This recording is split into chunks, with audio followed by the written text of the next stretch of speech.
Halo semuanya, perkenalkan namaku Naila Agustina dari Bisnis Digital NRP 50562511003. Perkenalkan, nama saya Salsabila Berliana Putri dari Bisnis Digital NRP 50562511043. Halo semua, perkenalkan saya Gabriela Nicoleta, Krisabel Sementuri dari Program Studi Bisnis Digital dengan NRP 5056251014. Halo semuanya, perkenalkan nama saya Amalia Mahmuda dari Program Studi Bisnis Digital dengan NRP 50562511021. Halo semuanya, perkenalkan namaku Natasha Diva Azaria dari Program Studi Bisnis Digital dengan NRP 5056251017. Dalam video kali ini, kita akan membahas terkait struktur manajemen, Komposisi pemegang saham, dan juga ringkasan keuangan secara ringkas dan jelas dari Unilever Indonesia Tbk. Selamat datang di Company Profile Unilever Indonesia Tbk. Unilever telah hadir sejak tahun 1933 dan telah menjadi perusahaan consumer goods terbesar di Indonesia.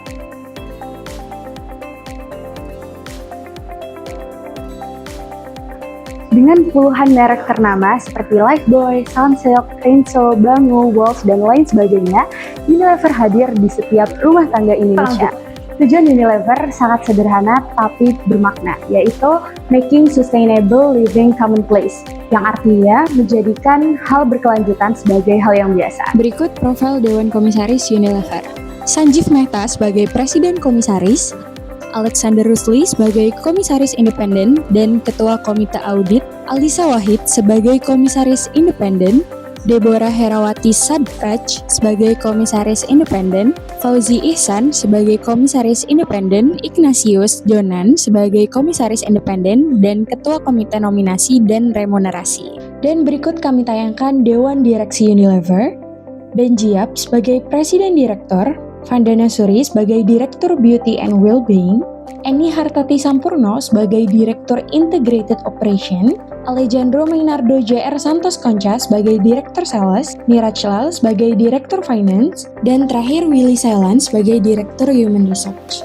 Selanjutnya, komposisi pemegang saham Unilever Indonesia.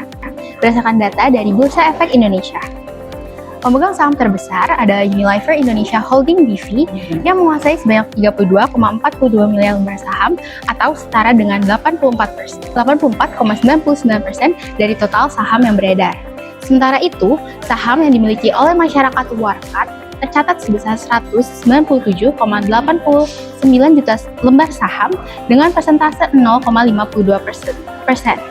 Adapun saham yang dimiliki oleh masyarakat non-warkat berjumlah sekitar 5,52 miliar lembar saham atau setara dengan 14,49%. Dengan demikian dapat disimpulkan bahwa kepemilikan saham Unilever Indonesia didominasi oleh Unilever Indonesia Holding BV dengan porsi lebih dari 80%, sedangkan sisanya dimiliki oleh masyarakat. Rasio keuangan, margin laba bruto mengalami penurunan sebesar 2,1%, margin laba usaha mengalami penurunan 6,3%, margin jumlah penghasilan komprehensif tahun berjalan mengalami penurunan sebesar 2,4%, margin EBITDA mengalami penurunan sebesar 3,6%. Laba usaha terhadap ekuitas mengalami kenaikan sebesar 19,7%. Jumlah penghasilan komprehensif tahun berjalan terhadap ekuitas mengalami kenaikan 16,8%. Laba usaha terhadap jumlah aset mengalami penurunan sebesar 10,2%. Dengan data-data yang saya jelaskan tadi dalam miliaran rupiah.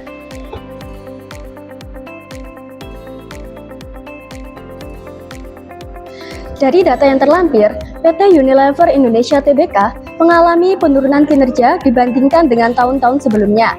Terlihat dari turunnya penjualan bersih, laba bruto, laba usaha, laba sebelum pajak penghasilan, laba, EBITDA, serta laba bersih per saham. Meskipun begitu, perusahaan masih menghasilkan laba atau keuntungan sebesar 3.369 miliar rupiah. Walaupun tidak sebanyak tahun 2023 yang mencapai 4.801 miliar rupiah. Dengan demikian, dapat disimpulkan bahwa perusahaan tetap untung, tetapi terjadi penurunan sebesar 29,8% dibandingkan tahun lalu dikarenakan turunnya penjualan dan naiknya investasi yang diperlukan. Nah, sekarang kita akan bahas tentang laporan perubahan ekuitas. Ekuitas pada dasarnya adalah hak pemilik perusahaan atas aset setelah dikurangi oleh liabilitas. Atau sederhananya, ekuitas adalah kekayaan bersih milik seorang business owner atau investor. Nah, modal adalah salah satu komponen dari ekuitas.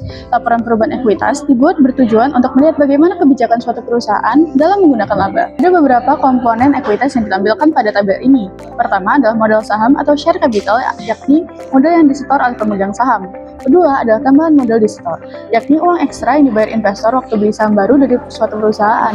Nah, di sini angkanya tetap berada pada 96 juta rupiah karena Unilever Indonesia tidak menerbitkan saham baru dalam kurun waktu periode tersebut. Nah, ketiga dan keempat adalah saldo laba yang dicadangkan dan yang belum dicadangkan. Untuk saldo laba yang dicadangkan adalah laba yang ditahan yang akan dialokasikan untuk tujuan tertentu. Sedangkan yang belum dicadangkan adalah laba ditahan yang bisa digunakan untuk dibagikan sebagai dividen atau investasi lagi. Terakhir adalah total equity. Dari laporan tersebut, dapat diketahui pada tahun 2024 bahwa meskipun laba masih besar, dividen yang dibayarkan lebih tinggi daripada laba sehingga ekuitas turun lagi. Nah, terakhir kita bakal bahas tentang laporan arus kas nih. Laporan arus kas menunjukkan aliran masuk dan keluar kas perusahaan dalam suatu periode. Nah, ini ada supaya kita tahu dari mana uang tunai diperoleh dan untuk apa dia dipakai. Laporan arus kas itu dibagi menjadi 3 bagian. Pertama, dari aktivitas operasi, yakni kas yang masuk atau keluar dari kegiatan bisnis sehari-hari. Ini bagian paling penting karena ia menunjukkan apakah bisnis ini menghasilkan uang tunai atau tidak. Kedua adalah aktivitas investasi, yakni kas yang masuk atau keluar terkait investasi jangka panjang. Dan terakhir adalah aktivitas pendanaan.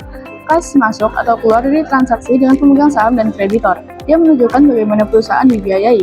Dari data tersebut kita bisa tahu kalau misalnya Unilever Indonesia itu masih berada pada posisi untung nih dan menghasilkan kas operasi.